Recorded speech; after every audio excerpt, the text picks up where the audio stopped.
तो आज हम डिस्कस करने आ रहे हैं class 11th chapter number 2 structure of atom. इसमें आज हम डिस्कस करेंगे कि क्वांटम नंबर्स क्या होते हैं, ठीक है। और बेसिकली ये जो होती है ना चीज़, ये हमें बताती है कि कोई इलेक्ट्रॉन की परफेक्ट पोजीशन बता देती है हमें। 4 टाइप के क्वांटम नंबर होते हैं, ठीक है। क्वांटम नंबर बेसिकली क्या होता है, एड्रेस ऑफ इलेक्ट्रॉन होता है। एक तरीके से इलेक्ट्रॉन का मतलब सही बता देता है कि वो कौन सी जगह पे बिल्कुल वहां पे मौजूद है, ठीक है। तो अगर उसके डेफिनेशन की बात करें, it is a set of 4 numbers which give complete information about electron. यही हम बात कर रहे हैं कि ऐसे 4 टाइप के नंबर होते हैं जो हमें कंप्लीट इंफॉर्मेशन दे देते हैं इलेक्ट्रॉन के बारे में, ठीक है। तो पहले बारे में मतलब जो पहले टाइप का हमारा क्वांटम नंबर है उसको हम कहते हैं प्रिंसिपल क्वांटम नंबर।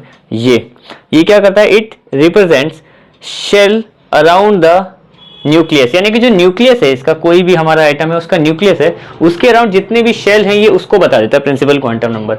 अब देखो इसमें क्या होता है, जैसे कि अगर n की वैल्यू 1 है, ठीक है, तो यानी कि कोई चीज k शेल में है और ये n से रिप्रेजेंट किया जाता है बाय द वे, ठीक है। तो n से रिप्रेजेंट किया जाता है हमारा प्रिंसिपल क्वांटम नंबर। अगर इसकी वैल्यू 2 है यानी कि ये l शेल में है, जैसे कि ये k shell, l shell, m shell, ऐसे अगर मान लो ये m हो गया। अगर इसके बाद वाला अगर मैं लिखूं यहाँ पे, ये वाला हमारा 4th शेल, अगर इसकी बात करें हम लोग ऐसे, ठीक है, तो ये 4th है और ये n शेल हो गया हमारा ये, यानी कि जो k हमारा फर्स्ट हो गया, जो हमारा फर्स्ट शेल होता है इसमें 2 इलेक्ट्रॉन आते हैं, ठीक है, ये वो है। और इसमें अगर हम प्रिंसिपल क्वांटम नंबर के हिसाब से देखें तो इसकी वैल्यू 1 होती है। k शेल की वैल्यू 1 है, principal quantum number k shell का 1 है, ऐसे ही l शेल का 2 है, ठीक है, ऐसे करके ये चारों हैं। उसके अलावा the number of electron in a shell, इसके लिए हमारे पास एक फॉर्मूला ये भी है, ठीक है, इसको हम बोलते हैं 2n²। इससे पता चलता है कि किस शेल में कितने इलेक्ट्रॉन आ सकते हैं, ठीक है। तो अगर हम मान लो जैसे कि हमें k शेल के लिए निकालना है, ठीक है, हम मान लो यहाँ पे सोल्व कर रहे हैं k शेल के लिए और प्रिंसिपल क्वांटम नंबर का n यहाँ पे रखना है, इसलिए मैंने यहाँ पे इनको नंबर बताया दूंगा पहले।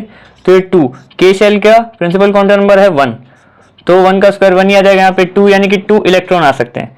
k के बाद कौन सा शेल है, l शेल, l शेल निकाल लेते हैं, यह आएगा 2n²। l shell principal quantum number 2, 2 का स्क्वायर 4, 4 2 सा 8 इलेक्ट्रॉन, ठीक है। ऐसे ही हम मान लो m शेल निकाल रहे हैं, m शेल को सोल्व करेंगे 3 और यहाँ पे 2 का स्क्वायर, यहाँ पे आएगा 3 नहीं, यहाँ पे 2 आएगा और यहाँ पे वैल्यू बढ़ रही है अंदर, हाँ, तो 3 का स्क्वायर 9 और ये 18 इलेक्ट्रॉन, ठीक है।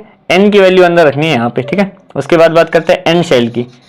n शेल में हम देखेंगे अगर तो यहाँ पे 2 की पावर 4 का स्क्वायर, 4 का स्क्वायर कितना होता है, 16 2 सा 32 इलेक्ट्रॉन, ठीक है। तो यहाँ पे हमें प्रिंसिपल क्वांटम नंबर क्या बताता है, प्रिंसिपल क्वांटम नंबर एक तरीके से हमारा शेल जो है, जैसे k शेल है उसका फिक्स क्वांटम नंबर है 1, l शेल है तो भाई प्रिंसिपल क्वांटम नंबर आ गया 2, ठीक है। तो प्रिंसिपल क्वांटम नंबर हमें शेल बता देता है पहले की, अगर जैसे कि क्वांटम नंबर 4 है यानी कि n शेल की बात हो रही है, ठीक है, ऐसे ऐसे करके ये होते हैं। अब बात करते हैं एजीमुथल क्वांटम नंबर। ये हमें क्या बताते हैं, ये बताते हैं हमें जो शेल है, शेल के अंदर भी सब शेल होते हैं, ठीक है। जैसे कि k शेल है हमारा, मान के चल रहा है, हमें यहाँ पे k शेल लिख रहा है, इसके भी सब शेल होंगे और ये ज्यादा इतना कॉम्प्लेक्स नहीं है याद करने के लिए। देखो it represents the sub shells, जैसे वो शेल बता रहा है सीधा सीधा, जैसे कि 1 पे है ये वाला शेल है, 3 पे है वो वाला शेल है। इसमें क्या है कि ये सब शेल्स बताते हैं कि उस शेल के अंदर कितने सब शेल है, मतलब उसी के छोटे छोटे टुकड़े उस एक के अंदर कितने हैं, ठीक है। तो present in inside the shells, ये हम अभी बात कर ही चुके हैं, ठीक है। अब ये कैसे पता लगाते हैं, जैसे कि मान लो number of sub shells in a shell is equal to the shell number. अगर मान लो किसी का भी तुम्हें शेल नंबर बताना है तो तुम्हें मतलब ये बताना पड़ेगा कि उस शेल में कितने नंबर ऑफ सब शेल आते हैं। आ रही बात समझ में, जैसे कि k शेल है हमारा, k शेल के अंदर एक ही सब शेल होता है जिसको हम बोलते हैं s। ये हमारा, जैसे इनको मान लो मैं इस तरीके से लिखता हूँ नीचे की तरफ, तब तुम्हें बेहतर समझ में आएगा। ये k l m n, ये ऐसे शेल मैंने लिख दिए इनका नंबर, ठीक। अब हम बात करते हैं कि k शेल में कितने सब शेल हैं, तो उसमें एक ही सब शेल है 1, मतलब 1 तो बता रहा हूँ कि एक सब शेल है जिसका नाम है s, इसको हम बोलते हैं s सब शेल, ये हो गया, ठीक है। k शेल में एक ही है, ठीक है। आगे बढ़ते हैं, अब बात करते हैं l शेल की। l शेल में 2 सब शेल होते हैं s और p, यानी कि इस वाले में होते हैं एक तो s और एक तो p, इस वाले में कितने हो गए 2। और आगे बढ़ते हैं m शेल की बात करते हैं। जो m शेल है हमारा उसमें 3 सब शेल होते हैं s p d, यहाँ पे आ गया s p और d, यहाँ पे p स्मॉल वाला होता है, ठीक है। ये 3 सब शेल, ऐसे ही n में हमारे s p d f, यहाँ पे आ गया s p डी और एफ, ये आ गए इसमें 4 सब शेल। इसको हम एजीमुथल क्वांटम नंबर को हम एल से रिप्रेजेंट करते हैं, और जो ये एल है ये हमेशा n-1 होगा। अगर मान लो हमारे पास गिवन है, जैसे कि मान लेते हैं हमारे पास गिवन है कोई तीसरे शेल की बात करें, तीसरा शेल कौन सा है हमारा, तीसरा शेल है ये वाला एम शेल, जिसका प्रिंसिपल क्वांटम नंबर है 3, तो ये हमेशा उससे एक कम आता है एल, यानी कि यहाँ पे जैसे अगर प्रिंसिपल क्वांटम नंबर 3 है तो ये हमारे पास क्या आएगा, ये हमेशा एक कम आएगा 2। आ रही बात समझ में? देखो हमें यहाँ पे खुद ही बोला गया कि एल क्या होता है, जो भी प्रिंसिपल क्वांटम नंबर है उसमें से एक माइनस कर दो। अगर ये आ गया 4 तो ये हमेशा आएगा 3। अगर प्रिंसिपल क्वांटम नंबर 1 है, यानी कि अगर पहले शेल की बात कर रहे हैं हम लोग, तो ये हमारा एजीमुथल क्वांटम नंबर आएगा 0। ठीक है। अच्छा, इनको अगर देखें तो किस तरीके से चलते हैं, ये एक नंबर पीछे चलते हैं ना इनसे, तो जैसे ये 1 2 3 4 से स्टार्ट होते हैं, ये 0 से स्टार्ट होते हैं। एस के लिए हम लोग 0 लगाते हैं, एस जो हमारा सब शेल है। पी के लिए हम लोग 1 लगाते हैं, पी यहाँ पे स्मॉल ही लिखेंगे, पी के लिए हम लोग 1 लगाते हैं, डी के लिए 2 और एफ के लिए 3। ये होते हैं इनके sub shell number, sub shell number. ठीक है, मतलब इससे भी पता चल जाता है, जैसे कि सब शेल नंबर अगर 2 है तो यानी कि हम डी सब शेल की बात कर रहे हैं। ऐसे ही अगर ये शेल नंबर से भी हमें प्रिंसिपल क्वांटम नंबर से पता चल जाता है कि कौन से शेल की बात कर रहे हैं हम लोग। ठीक है, तो ये हो गए 2 टाइप के। अभी हमें इसके बाद 2 टाइप के और पढ़ने। ठीक है, मतलब यहाँ पे क्या देखेंगे हम लोग कि इससे बेहतर तरीके से समझ में आएगा कि कैसे यहाँ पे पहले शेल में 2 ही इलेक्ट्रॉन क्यों होते हैं, 8 क्यों होते हैं, इसके अगले वाले में इसमें 18 कैसे हो सकते हैं, इसमें 32 कैसे हो सकते हैं। हम आगे और दोनों को पढ़ेंगे तो ये हमारा जितना भी डाउट है इसमें ये क्लियर हो जाएगा। अभी इसको देख के नहीं पता चल रहा कि यहाँ पे कैसे 2 हैं या कैसे यहाँ पे 8 आएंगे, दूसरे में नहीं पता चल रहा। आगे जो हम पढ़ेंगे उसमें आएगा मैग्नेटिक क्वांटम नंबर और एक आएगा हमारे पास स्पिन क्वांटम नंबर। ठीक है, अब उन पे आते हैं हम लोग। तो अब हम आते हैं हमारे तीसरे quantum number magnetic quantum number पे, और चौथा जो है स्पिन क्वांटम नंबर। इन दोनों को हम एक साथ देखेंगे यहाँ पे। ठीक है, तो मैग्नेटिक क्वांटम नंबर क्या होता है, ये हमें बेसिकली बताता है it represents the orbital present inside the sub shell. अब तुम सोच रहे हो कि यार पहले शेल बताया, फिर उसके अंदर सब शेल, और उसके अंदर अब ऑर्बिटल्स, तो ऐसे ऐसे करके ये चलेंगी। और स्पिन क्वांटम नंबर और है भी खैर आगे, पर ये है कि इसमें ना ये सारी चीजें बाद में रिवाइज कर करके और मतलब इसी तरीके से पढ़ के ईजी हो जाती हैं, बाद में याद हो जाती हैं आराम से। ठीक है, ऑर्बिटल्स की बात करें तो ये कैसे निकालते हैं इसको, देखो मैग्नेटिक क्वांटम नंबर में इसको हम ml से रिप्रेजेंट करते हैं, और ये होता है 2l+1। ठीक है, अब यहाँ पे l हमारा एजीमुथल क्वांटम नंबर है। ठीक है, तो अगर हम पहले की बात करें, सबसे पहला वाला सब शेल जो होता है हमारा, तो होता है हमारा कौन सा सब शेल होता है, एस सब शेल। ये हो गया एस सब शेल। तो इसकी अगर हम बात करें ना, तो देखो इसमें अगर एस सब शेल में अगर हम वैल्यू डालें, एस सब शेल में उसका एजीमुथल क्वांटम नंबर कितना होता है, एस सब शेल का 0। ठीक है, तो 0 अगर मैं इसमें 0 पुट करूंगा तो यहाँ पे कितना आएगा मेरे पास 1, क्योंकि ये 2 × 0 तो 0 हो जाएगा, बचा ये 1, यानी कि इसका जो ऑर्बिटल होता है वो एक ही होता है, यानी कि 1 ऑर्बिटल, सिर्फ एक ऑर्बिटल होता है, ऑर्बिटल। ठीक है, इस तरीके से उसको बनाएंगे हम लोग, आराम से सारे समझ में आ जाएंगे, कोई दिक्कत नहीं है। ठीक है, इसमें एक ही होता है, इसको हम सिर्फ एस के नाम से जानते हैं। एस इसके अंदर ही लिख देता हूँ, एक काम करता हूँ, इसका नाम और इसका नंबर होता है 0। सबका नाम होगा कुछ, उसका कुछ नंबर होगा। ठीक है, दूसरे की अगर हम बात करें तो आता है एस के बाद पी सब शेल। तो पी सब शेल जो होता है उसमें कितने, देखो अब पी यानी कि उसका एजीमुथल क्वांटम नंबर कितना हो गया 1, तो 2 1 और 2 1 तो 2 और +1 3, यानी कि इसमें कितने होते हैं 3 ऑर्बिटल होते हैं, 3 ऑर्बिटल होंगे इसमें हमारे पास। तो ये आ गए 3 ऑर्बिटल, इसका नंबर यहीं पे लिखते हैं छोटा सा, इसको हम बनाते हैं 3 ऑर्बिटल इसके आगे, यहाँ पे 1 2 और ये 3 ऑर्बिटल बन गए। ठीक है, और इनका यहाँ पे नंबर होगा 0 +1 -1। ठीक है, और साथ ही साथ 3 का क्या नाम बनेगा, px py और pz, इस तरीके से इसका नाम बनेगा यहाँ पे। ठीक है, अब बात करते हैं तीसरे वाले का। अब जो तुम यहाँ पे कंफ्यूज मत हो ना कि इनके नाम कैसे कैसे आ रहे हैं, ये इनका जब हम आगे वो पढ़ेंगे ना कि कैसे कैसे इनकी शेप्स होती हैं हर ऑर्बिटल की, उसमें ये है आराम से, उसमें तुम्हें ऐसे ही समझ में आ जाएगा। हाँ ठीक है, आगे बढ़ते हैं डी सब शेल के पास। तो डी सब शेल जो होता है हमारा, उसमें कितने होंगे, देखो D azimuthal quantum number 2 2 to the 4 + 1 5, यानी कि यहाँ पे आएंगे 5 ऑर्बिटल। कितने आ गए 5 ऑर्बिटल। अब इसको 5 को कैसे बनाएंगे, ऐसे ही लिख दो, यहाँ पे 5 करके यहाँ पे बड़े और यहाँ पे 1 2 3 4, यहाँ पे 0 +1 +2 -1 -2, यहाँ पे आएगा हमारा इसमें dxy dyz dxz dx2y2 और dz2, ये इसके नाम होते हैं। ठीक है, ये हम इसके नाम तक पहुंच गए। इसमें भी अगर तुम इनके हम शेप्स में कभी आएंगे, मतलब जब आएंगे, खैर इस चैप्टर में आना ही है, तो उनमें तुम्हें इनके नाम आराम से समझ में आ जाएंगे। इसमें 5 ऑर्बिटल होते हैं। ठीक है, अब बात करते हैं हमारे आखिरी वाले की, जो होता है SPD F sub shell. F sub shell होता है हमारे पास, इसमें होते हैं कितने 7 ऑर्बिटल। 7 ऑर्बिटल। अब 7 ऑर्बिटल क्यों?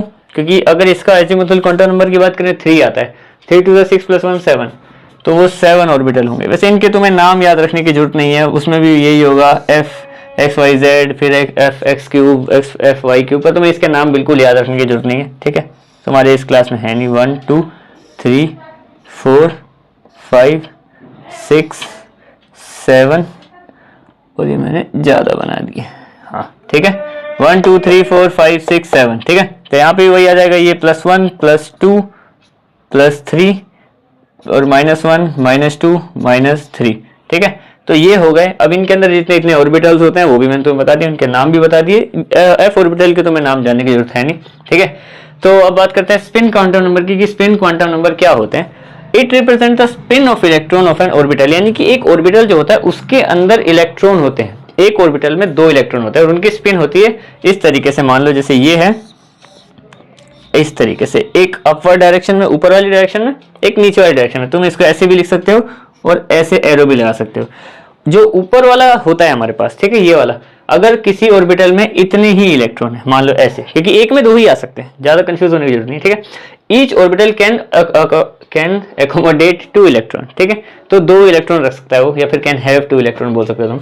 तो 1 रोटेट्स क्लॉकवाइज, जब क्लॉकवाइज ये ऊपर की तरफ होगा ना एरो, तो इसको हम बोलेंगे +½ ठीक है, और अगर इसी में ये नीचे की तरफ हो एरो, तो इसको हम बोलेंगे -½ ठीक है, इस तरीके से इनके स्पिन भी देख सकते हैं हम लोग। ठीक है, और ये बिल्कुल पर्टिकुलर होते हैं, किस पे कैसे निकालते हैं ना, बिल्कुल उसके हिसाब से एकदम पर्टिकुलर होते हैं। जैसे कि मान लो, अब इसमें पर्टिकुलर वर्ड मैं क्यों यूज कर रहा हूँ, मान लो मेरे को बोला है कि सोडियम है, नंबर 11 पे आता है, उसके हमें SPDF बता दो, मतलब SPDF नहीं, ये सारे quantum number, principal quantum number, यानी कि इसमें एक एग्जांपल देखते हैं हम लोग सोडियम का। जैसे कि सोडियम मान लो ये हमारा Na है, ठीक है, इसमें होते हैं 11 इलेक्ट्रॉन।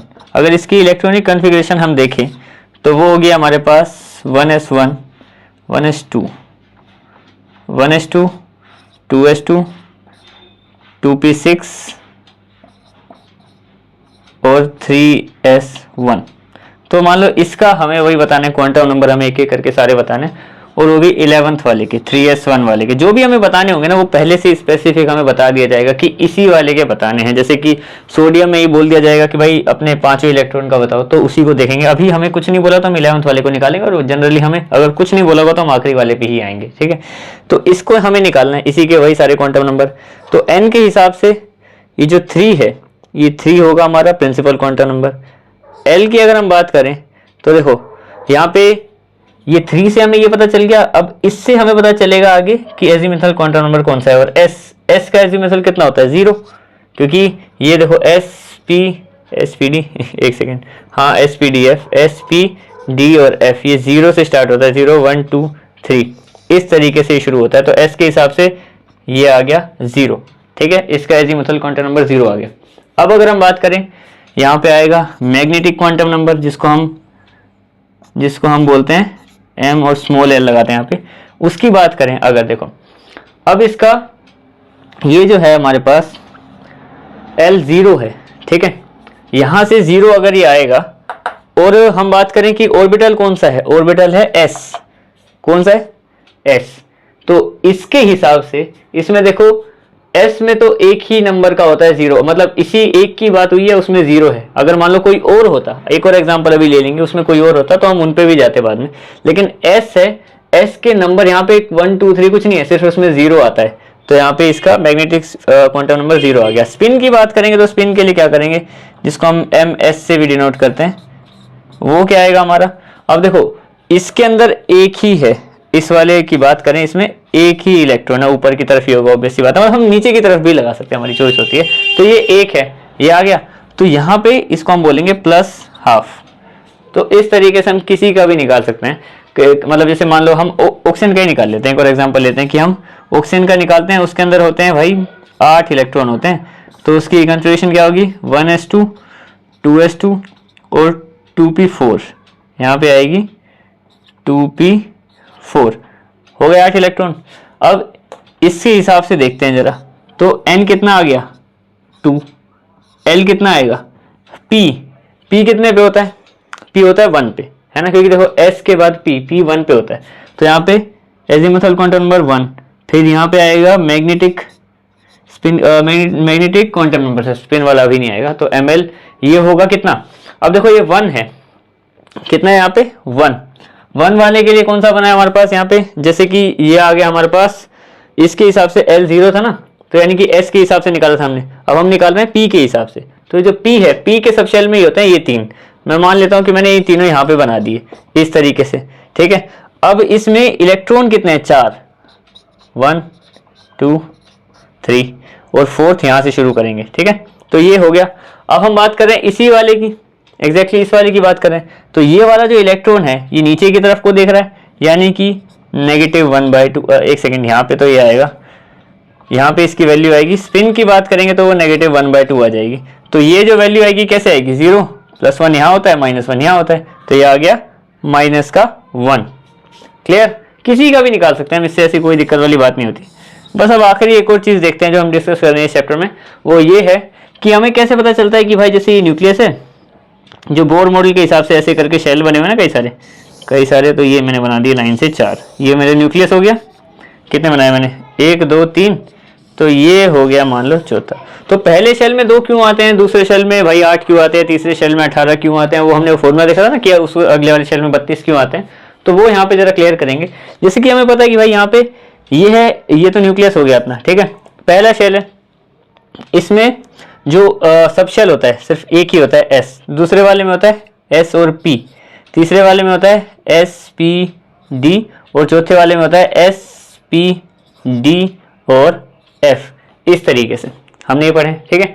यहाँ से इनको ये 1 2 भी बोलते हैं, ये हो गया 1, ये 2S, ये 3S, ये 4S, ठीक है, क्योंकि ये पहले शेल से स्टार्ट होते जा रहे हैं, ये दूसरे से ही शुरू हो रहा है, तो 2P 3P 4P, D तीसरे से ही शुरू होता है 3D 4D, और F की बात करें तो वो सीधा 4 पे ही होता है शुरू, तो 4F, ठीक है। अब ये हम ये भी देखेंगे कि कैसे कैसे हम इसको लिखते हैं, वो इसके अगले वाले ही मतलब टेक में जो भी होगा हमारी वीडियो, उसमें हम देखेंगे कि हम इनको किस तरीके से लिखते हैं 1s2 2s2 2p6 वगैरह वगैरह, ठीक है। अभी इतना जानते हैं कि कैसे पता चलता है हमें। तो देखो हमने ऑर्बिटल्स देखे हैं, तो S शेल में कितने ऑर्बिटल होते हैं, एक ऑर्बिटल है इसके पास, और एक ऑर्बिटल में कितने इलेक्ट्रॉन आते हैं 2, तो इसमें 2 ही आएंगे, बात ही खत्म हो गई, इसमें और कोई है ही नहीं, ठीक है। उसके बाद अगले शेल पे ही जाते हैं सीधा, इसमें आएंगे 2 इलेक्ट्रॉन, और P में कितने आते हैं, P में आते हैं 6, ये देखो ऊपर नीचे की स्पिन के हिसाब से 2 इसमें 2 इसमें 2 इसमें, तो कितने हो गए 6। इस वजह से पता चलता है कि भाई पूरे में कितने आते हैं 8, ठीक है। और देखो यहाँ पे इसमें आएंगे 2, इसमें आएंगे 6, और इसमें आएंगे D में 10 देखो कैसे 5 है, सीधी बात है 10 आएंगे, तो हो गए कुल मिला के थर्ड शेल में 18, ठीक है। अब बात करते हैं फोर्थ की, तो यहाँ पे 2 6 10 और ये 14, यहाँ पे ये भी हो गए, तो मिलके कितने हो गए, ये हो गया 24 दीदी 32, तो 32 इस तरीके से हमारे पास आ जाते हैं। तो तुमसे जनरली क्वेश्चन इस पे भी आ सकते हैं, या फिर ये डायरेक्ट क्वेश्चन पूछ सकते हैं व्हाट आर क्वांटम नंबर्स, तो तुम्हें सारे डेफिनेशन वगैरह बतानी पड़ेगी, ठीक है। तो आज के लिए इतना ही, मिलते हैं किसी और वीडियो में, दैट्स इट।